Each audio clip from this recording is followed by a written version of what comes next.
Coming soon on Season 1 of the Astoria Podcast, where we get to know our neighbors and those who make our community thrive.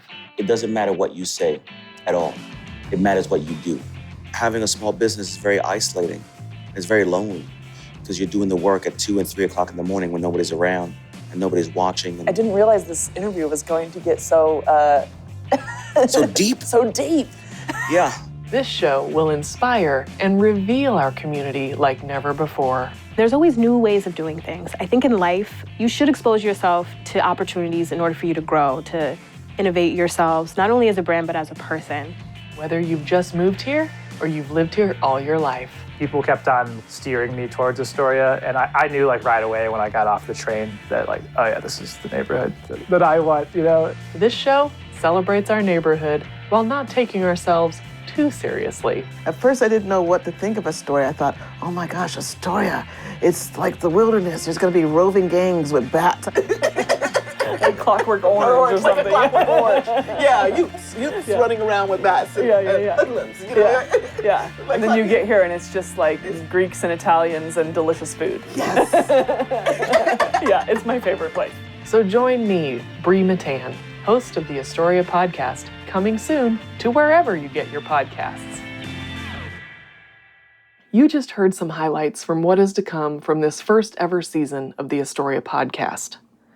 I am so excited to finally be sharing this series with you. I love Astoria, and I'm guessing if you're listening to this, so do you. But I want to ask, how many Astoria neighbors do you know personally?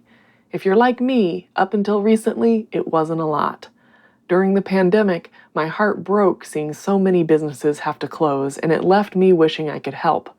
Thus, the Astoria Podcast was born, but it took a while to get going. I had to learn a lot about interviewing and producing a show, all while becoming a new mom. Over the past year, I've collected a series of interviews from local business owners, but rather than just have them tell me about their products or services, I wanted to get to know them on a personal level. You see, studies show that if a person feels an actual connection to a business, they will shop there more often and choose to support that business over a competitor. And so, the more we shop local, the more our community thrives. Everyone knows this. But here's the kicker. That common knowledge used to be what motivated me to make this show. But after having my daughter, I had a new sense of purpose. I grew up in the Midwest in a town of roughly 16,000 people.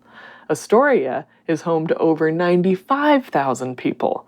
How was I going to make this big neighborhood have that small town, close-knit feel that I enjoyed growing up? I realized that I not only needed to get out and meet my neighbors, but I needed to share some of myself with you all as well. Producing this first season of the Astoria Podcast has opened my eyes to all of the innovation, authenticity, and love that so many have for this neighborhood. It's made me lie awake at night smiling, knowing I get to raise my daughter here, and I hope that by hearing these interviews, you will experience those same feelings and possibly be inspired to get to know your Astoria neighbors as well. I want to thank you for listening, and if you like the show, please subscribe, rate, and share it with as many people as you can. And I will keep working on bringing you these thoughtful conversations with people in our community.